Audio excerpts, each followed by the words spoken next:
Hello বন্ধুরা, welcome to super cool refrigeration. আজকে আমরা দেখব অরিজিনাল মেশিনের R410 গ্যাস চার্জ করব, তার পুরো ফুল ভিডিও আপনাদেরকে দেখাবো আজকে। তো চলুন শুরু করা যাক।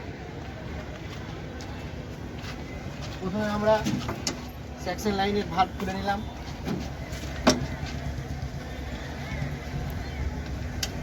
এটা গ্যাস লিকেজ হয়ে গেছিলো, আমরা রিপেয়ারিং করা হয়েছে। রিপেয়ারিং করে আজকে আপনাদেরকে গেজ মিটার লাগিয়ে নিলাম।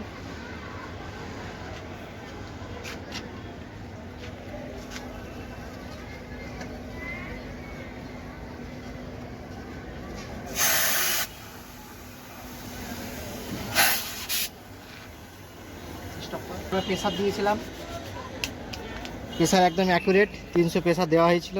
300তে একটু সামান্য কমেছে। আজকে 4 দিন হলো প্রেসার হোল্ড করা। আমরা গ্যাসটাকে এয়ার প্রেসার দিয়ে টেস্ট করা হয়েছিল। এয়ার প্রেসারটাকে আমরা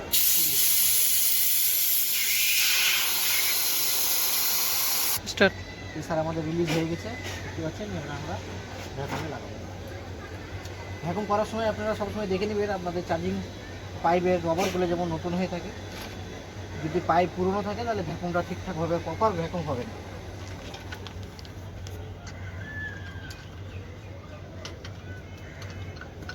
ভ্যাকুম পাম্প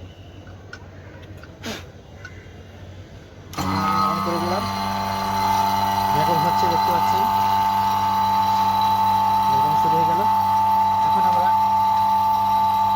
আধা ঘন্টা ভ্যাকুম করবো, এরপর আমরা কমপ্লিট, দেখতে পাচ্ছেন। এবার আমরা কক বন্ধ করে দিলাম, ভ্যাকুম অফ করে দিব। এবার কিছু সময় আমরা স্টে করব, দেখবো যে প্রপার ভ্যাকুমটা হয়েছে কিনা। আমাদের ভ্যাকুম -30 থেকে একটু কম হয়েছে আর কি, যেহেতু আমার চার্জিং পাইপের রবারটা নষ্ট হয়ে গেছে, তাই আমরা কিছুক্ষণ স্টে করে রাখবো, দেখবো যে ভ্যাকুমটা ঠিকঠাক হয়েছে কিনা। 10 মিনিট দেখলাম ভ্যাকুমটা ঠিকঠাক আছে। এবার আমরা গ্যাস চার্জ করব।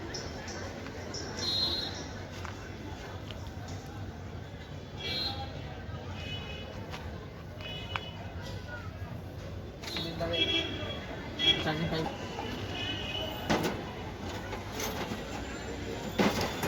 পিনটাকে অন করব।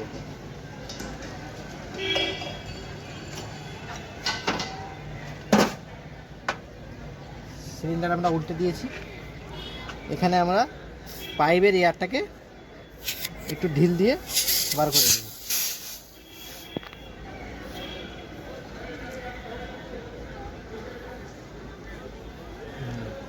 এবার আমরা ধীরে ধীরে আস্তে আস্তে গ্যাসটা চার্জ করব।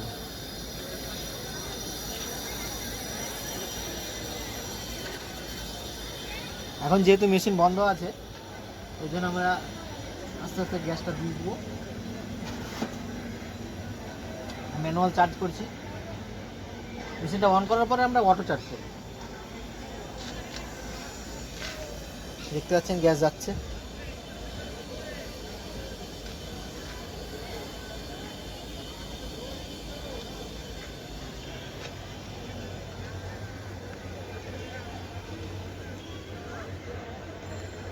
আমাদের স্ট্যান্ড প্রেসার দেওয়া হয়ে গেছে, আর গ্যাস যাচ্ছে না। এবার আমরা ম্যানুয়ালি মেশিনটাকে অন করে তারপরে আবার গ্যাস চার্জ করব।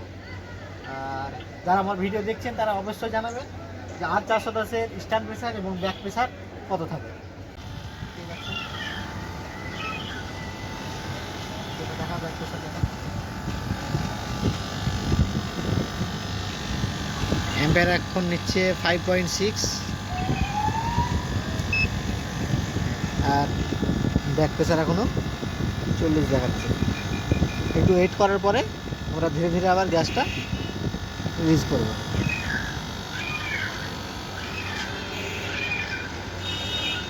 গ্যাসটা দিচ্ছি আবার আমরা ধীরে ধীরে, হালকা হালকা ছাড়বেন, হালকা হালকা।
আচ্ছা। আপনারা সবসময় সিলিন্ডারটাকে উল্টো করে গ্যাস চার্জ করবেন। আর এখন যেহেতু ঠান্ডার সময়, ওই জন্য আমরা আপাতত ব্যাক প্রেসার রাখলাম 110। এটা যখন গরমকাল হবে ব্যাক প্রেসারটা বেড়ে যাবে। আর এর আগে আপনাদেরকে আমি জিজ্ঞেস করেছিলাম যে স্ট্যান্ড প্রেসার কত এবং ব্যাক প্রেসারটা কত, সেটা অবশ্যই কমেন্টে জানাবেন। আর সবার আলাদা আলাদা প্রসেস হতেই পারে গ্যাস চার্জ করার।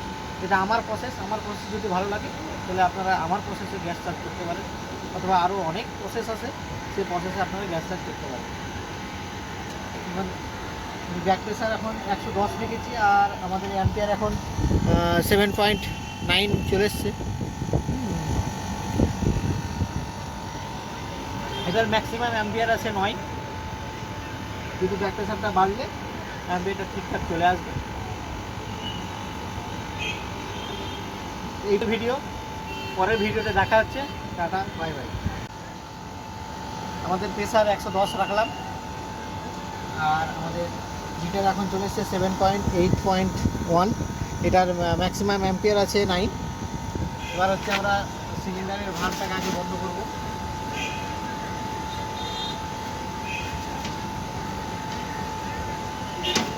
সেভাবে টাইট করে দিলে পাইপের যেটুকু গ্যাস আছে সেটুকু আবার মেশিনে আমি চার্জ করে দিলাম। আমাদের রিটার্ন পাইপও চিল্ড হয়ে গেছে, রিটার্ন পাইপেও এটা চলে আসছে।